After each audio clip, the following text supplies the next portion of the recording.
grazie per la presentazione, grazie di ascoltare la presentazione in lingua inglese.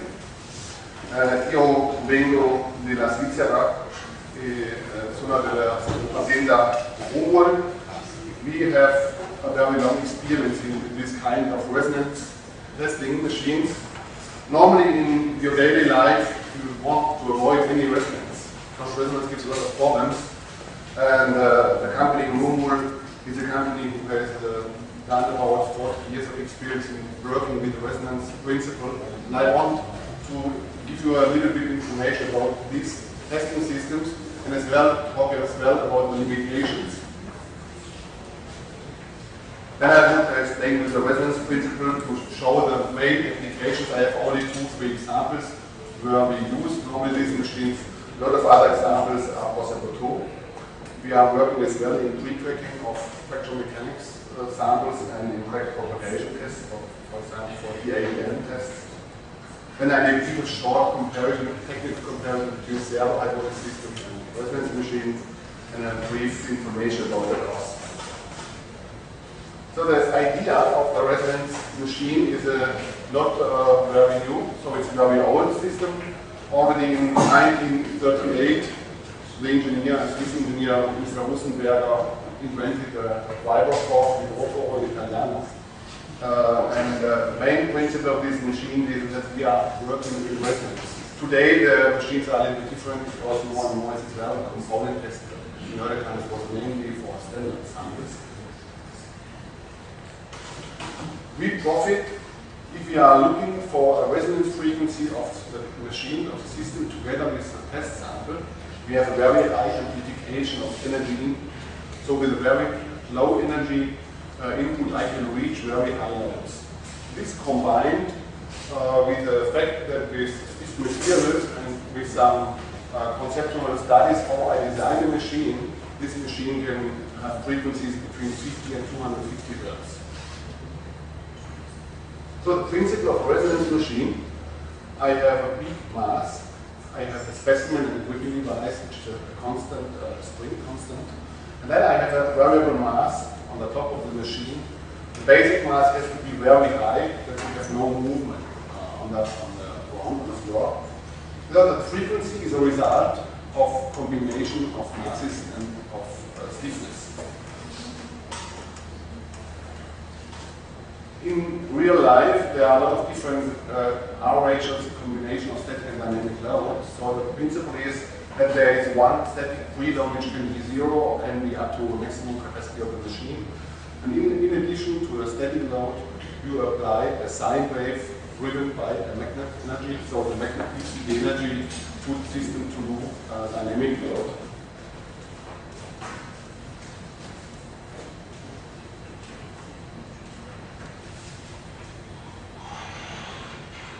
I have here a simplified model of a testing machine.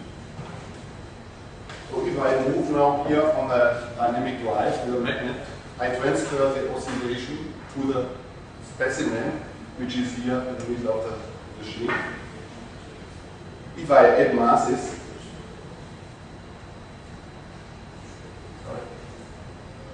then the system becomes lower. More masses, it's lower frequency, less masses, the higher frequency. So it would say that I will test always at the frequency which is given. I cannot select like on a hydraulic machine. And in order to be able to adjust frequencies, we can add these masses. And on, for example, on this model, you have about 8 steps to change frequencies. Normally in high cycle fatigue, you want to go as fast as possible. But for example, if there is a warm enough sample, you have to go down, or the standard requires a lower frequency, then you can adjust. The main application of this machine is high cycle and very high cycle fatigue. You can control these machines in load or in stroke or in strain, depending on the sensors which are available. So the main application is high cycle and even to the very high cycle fatigue life. One effect which is important and interesting to know where we profit is that the resonance frequency will change if something in the system changes. The machine should not change, It should be the sample, the test sample. And so we can detect as well a frequency drop as soon as a crack starts, which you use normally for high cycling fatigue, that we have a repetitive entry here because the machine is quite sensitive to detect this. Here's one example I will show. It's a welded test sample, and the test was up to 10 million load cycles. There was no crack visible, and the frequency was around 110 Hertz.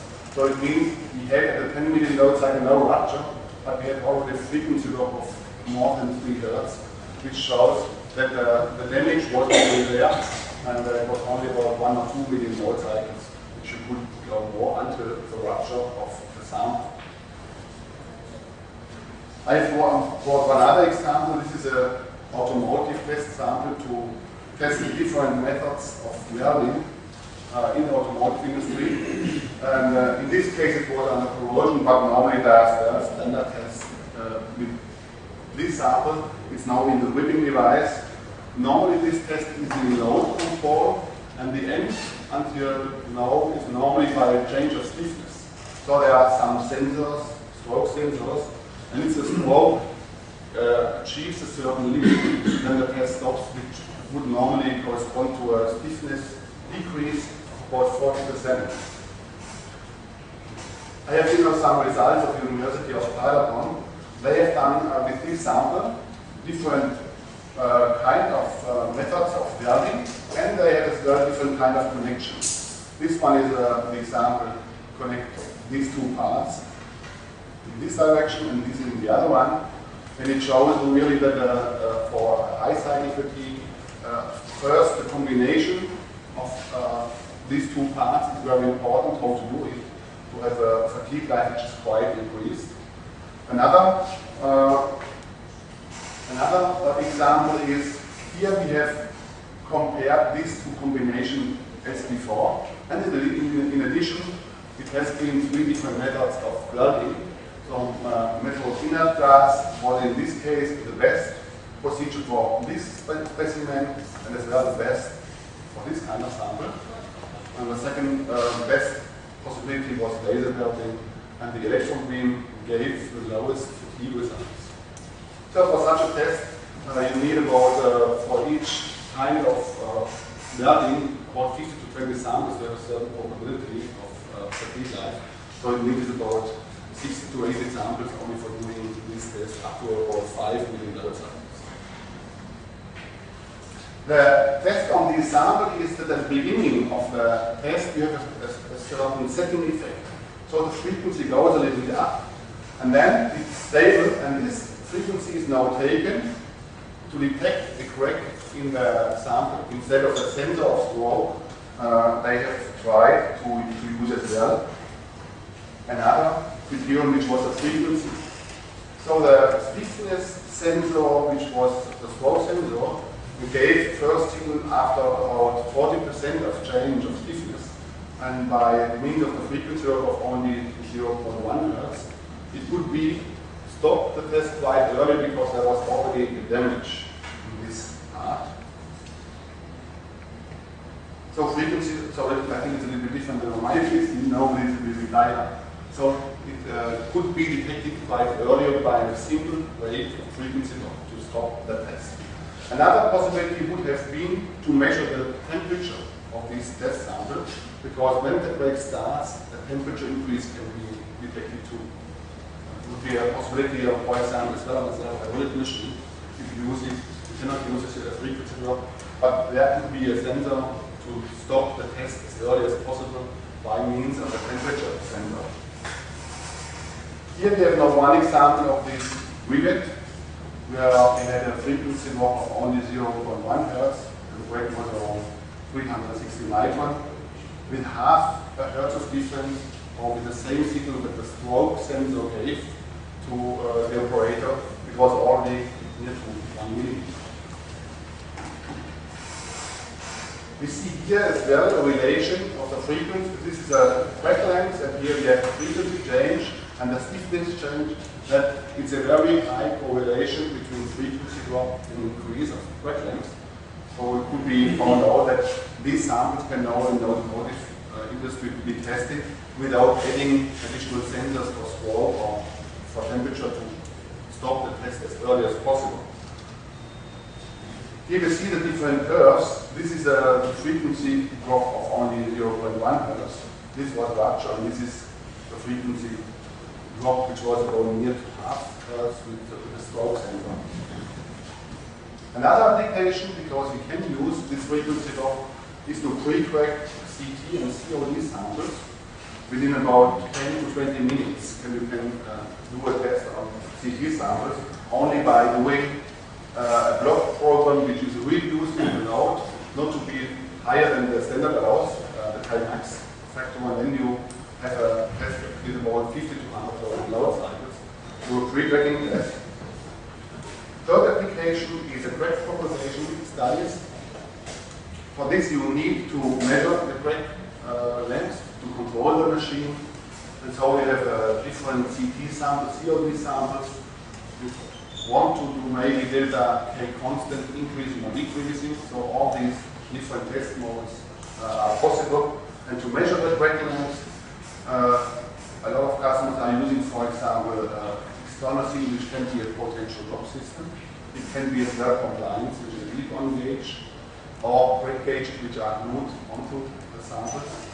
And so very fast the ADM test can be done. We see here now one example with a clip-on gauge sensor, where we can as well detect a crack opening value. And here we have a calibration done with the CT sample, that the clip-on gauge is calibrated and the calibration curve is optimized. These marks you can create by changing during the first calibration procedure, changing the stress intensity factor, and then you can improve your function for measuring crack length, because you measure the crack opening on the clip-on gauge. Another possibility is the clip-on height we have seen, and the other are, for example, crack gauge. This is an indirect potential method. With isolated crack gauge, you can glue onto the sample like strain gauges. One example of a crack gauge, specific for composite material. What I have told you, it means that the machine is the best and fastest and most economic, which is true, but it's as well limited in applications. And I want to say a little bit of comparison what you can do with the resonance machine and what you cannot do. The testing application in static and dynamic on a servo hydraulic system you can do all. You can do static test, LCF test, high cycle fatigue. On a resonance machine it's only high cycle fatigue and very high cycle fatigue, because the magnet energy is limited. Yeah? So you cannot go near to the staticness. It will be too high for the machine. Then you can, on a hydraulic machine, test all kinds of materials. We just had a lecture about dampers. Gumilager is not possible to test on a resonance machine. So we need stiff materials, which can be metal, aluminum, ceramics. The dynamic slope of a hydraulic machine is very high. You have 50 or 100 millimeters of possible slope. And we have normally plus minus 2 millimeters maximum. But most applications with standard samples and components, we cover a wide range of this. In fracture mechanics, you do the complete pre-packing and K1C test on a hydraulic machine. On a resonance machine, you can do the pre-packing 3 to 5 times faster, but the final static test you do on a static machine or on an existing servo hydraulic machine. And the load profiles, because we have a resonance machine by magnet, we have a nature pure sine wave for dynamic loading. So we cannot do a simulation of triangles and other waveforms. But for high cycle fatigue, it's ideal to have this sine wave. We can get this sine wave at 2% of the energy you have normally with a hydraulic machine. So we are here limited.